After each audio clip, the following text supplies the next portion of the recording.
incapaz de governar, né? E ele assumiu o governo enquanto príncipe ainda, sem que ele fosse rei de Portugal, né? O que viria a ser mais tarde com a morte de Dona Maria, né? E ele, junto com os ministros dele, né, os ministros de governo, os ministros de Estado e tal, decidem que seria uma boa ideia transferir o governo para o Rio de Janeiro, do outro lado do oceano. Por quê? Porque as tropas napoleônicas eram muito poderosas e eles imaginavam que seriam derrotados em Portugal, né?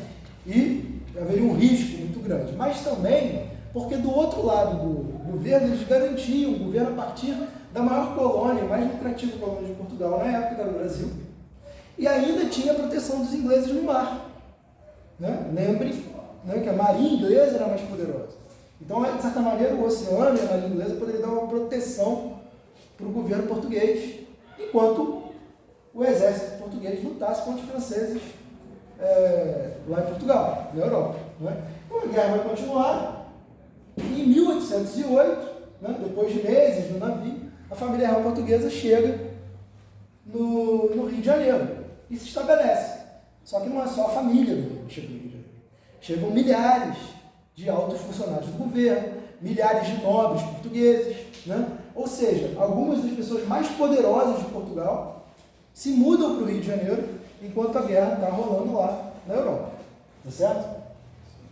Só que aí a gente tem algumas situações, porque a gente precisa lembrar um pouco de uma coisinha que era o tal do Pacto Colonial, que a gente falou antes, né? Quando a gente falou sobre o Brasil colônia, enfim, que se baseava na ideia de que o Brasil era organizado para ser uma economia subordinada à metrópole portuguesa, né? A Portugal. Então o Brasil não era pensado para poder ser uma economia independente, ele era uma economia que não podia concorrer com Portugal, que não poderia ter um desenvolvimento próprio, que não atendesse aos interesses portugueses. Era essa a condição de colônia.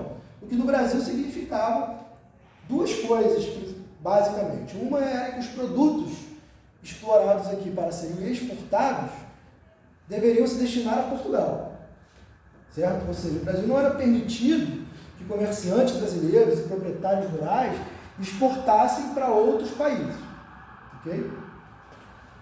Além disso, não era permitido ao Brasil importar produtos de outros países que não passassem por Portugal, né? Então, comerciantes brasileiros, ou, assim, fora algumas exceções, mas comerciantes brasileiros e proprietários de terra tinham o seu comércio também controlado pelos portugueses, né? Ou por colônias de Portugal. Então, existia um comércio, às vezes, direto, por exemplo, com Angola e Moçambique, enfim, e outras colônias portuguesas na África, que tinham uma intensidade muito grande no comércio de escravizados, né? E que, às vezes, era controlado por comerciantes do Rio também, nascidos no Brasil, enfim, mas eram colônias portuguesas. Essa era uma forma que Portugal garantia que grande parte desse lucro do comércio ficasse com eles. Outra coisa era a proibição, que persistiu durante muito tempo, durante a colônia, com raras exceções, de proibição de instalação de manufaturas no Brasil, né? Então, produtos elaborados, manufaturas e tudo mais, indústria nem se fala, né? Deveriam ser comprados de Portugal, né? Ou de comerciantes portugueses, ok?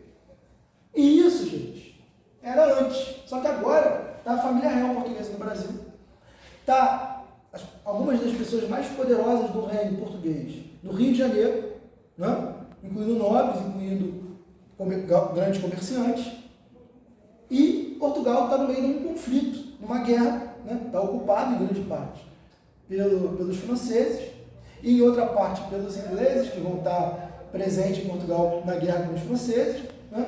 Então, para esse pessoal não fazia mais muito sentido manter o Brasil naquela condição, porque agora eles estavam aqui, afinal de contas, né? E qual que vai ser, então, uma das primeiras ações de Dom João quando chega no Rio de Janeiro? Vai ser decretar a chamada abertura dos portos às nações amigas, ok? Foi conhecido como abertura dos portos às nações amigas. Isso daqui é o seguinte: agora, a partir de agora,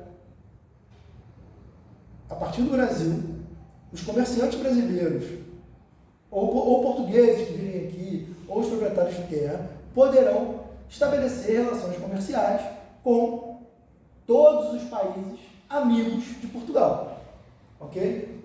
Todos os países aliados de Portugal, não apenas com Portugal. O que significava principalmente a Inglaterra, em plena Revolução Industrial, inclusive, né? Porque grande parte da Europa estava sob o domínio e influência de Napoleão. Outros países tinham mais dificuldade de comércio com o Brasil na época, então a grande beneficiária vai ser a Inglaterra, né, desse negócio daqui. Porém, isso vai criar interesses diferentes, né? Vai aumentar o benefício dos comerciantes brasileiros, que agora não precisavam de comercializar diretamente com os portugueses. Eles podem agora ter, inclusive, valores de produtos elevados para poder, porque vão